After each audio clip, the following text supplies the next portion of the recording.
SOG પોલીસે કાપોદ્રામાં ઈ cigarette વેચનારને ત્યાં દરોડા પાડ્યા। કાપોદ્રામાંથી 14.56 લાખની હેલ્થ વોર્નિંગ વગરની અલગ અલગ કંપનીની વિદેશી સિગારેટનો જથ્થો પોલીસે ઝડપ્યો છે। આ કાર્યવાહીમાં એક યુવકની ધરપકડ પણ થઈ છે। સુરતના કાપોદ્રા વિસ્તારમાં દુકાનોમાં દરોડા પાડી એસઓજી પોલીસે 14.56 લાખની પ્રતિબંધિત ઈ સિગારેટનો જથ્થો ઝડપ્યો। આ ઘટનામાં પોલીસે એક યુવકની ધરપકડ કરી છે।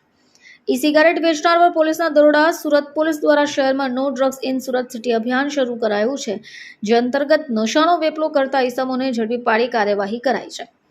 બીજી તરફ ધ્યાને આવ્યું કે શહેર વિસ્તારમાં આવેલા કેટલાક પાનના ગલ્લા, ટોબેકો પ્રોડક્ટ્સના હોલસેલ વિક્રેતાઓ દ્વારા ઈ સિગારેટ, ભારતીય હેલ્થ વોર્નિંગ વિનાની સિગારેટ, ઈ હુક્કાનું વેચાણ કરાઈ રહ્યું છે।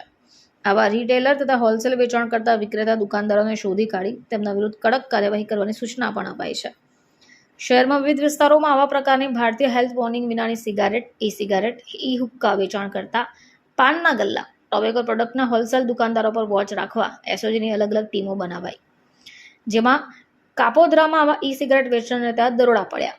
બાતમીના આધારે Kamal park society, LH road, little flower high school પાસે આવેલા સૂર્યગ્રહણ એપાર્ટમેન્ટ દુકાન નંબર 1માં રેડ પાડી 39 વર્ષીય આરોપી દિનેશ ઉર્ફે દિનિયા ખીમાભાઈ પુરોહિતને ઝડપવામાં આવ્યો। હેલ્થ વોર્નિંગ વગરની અલગ અલગ કંપનીની વિદેશી સિગારેટના મોટા પેકેટ નંગ 740ના કુલ્લે કિંમત 14,56,800નો મુદ્દામાલ કબજે કર્યો। આરોપી વિરુદ્ધમાં the cigarette and the other tobacco product act કલમ મુજબ કાપોદ્રા પોલીસમાં ગુનો નોંધાયો છે।